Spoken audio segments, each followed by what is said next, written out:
अस्सलाम वालेकुम दोस्तों। लो जी दोस्तों, कमादा नूं खादां पा रहे हैं जी। तो कमाद जिहड़े अपने आ मूडे ने इन्हां नूं हुण खाद पाउणे आ ते लैरियां नूं जिहड़ी कोई थोड़ी देर पहलों पा के मुकम्मल कर दित्ती आ। मूडे थोड़े ਜਿਹੇ लेट पीड़े आ, हरकां लेट हो गए आ। ते अज गलबात करनी है जी खाद के हवाले दे नाल। खाद पा रहे हैं फी एकड़ 2-2 बोरियां DAP, एक बोरी यूरिया, ते अगे एक दफ़ा फैपरोनल जिहड़ी रीजेंट के नाम तो बाहर कंपनी की वो एक पुड़ी पा चुके हैं। तो हुण असीं पाउण लगे आ जी फटेरा 4 किलो जोड़ा वा फी एकड़ 2-2 बैग पावांगे, मुड्डी पावांगे। तो नाल पा रहे हैं जी सल्फर, अरिस्टा कंपनी का सल्फर आ 2-2 पैकेट जोड़े आ फी एकड़ पा रहे हैं असीं। तो इस तरह ही खादां का शेड्यूल पा रहे हैं। और गलबात करते हैं जी DAP के रेट के हवाले के नाल। भाई जी DAP 16,500 रुपये की बोरी आई आ और यूरिया जी आप 4400 रुपये की बोरी आ रही आ। अगर 2 बोरियां असीं DAP पाउने आ जिस तरह के असीं पाउंदे आउंडे सारे अपने मुंडे कमादां नूं 2-2 बोरियां DAP तकरीबन जिहड़ियां 16 ते 16 32 33,000 रुपये की सिर्फ DAP पई जाती है। नाल यूरिया पा के तकरीबन 4,000 रुपये के लगभग 40,000 रुपये के लगभग खर्चा जिहड़ा वो एक खाद का ही आ सिर्फ।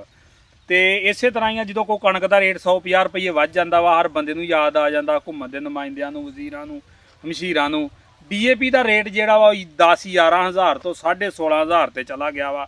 और अफसोस नाल गल मैनूं कहनी पै रही आ कि किसी हुकूमत के नुमाइंदे, किसी ज़रायत के नुमाइंदे या किसी भी जिहड़े हुकूमती नुमाइंदे ने साडियां सरकारां ने किसी के मूँहों नहीं ये गल निकली कि यार ये खाद का रेट वध गया वा, इहदे रेट ते कंट्रोल किया जाए। ये क्यों वध गया, किहड़ी एडी आफत आ गई आ कि इन्ना ही खाद का रेट जिहड़ा वा 5-4 हज़ार रुपया बोरी मगर महंगा हो गया वा।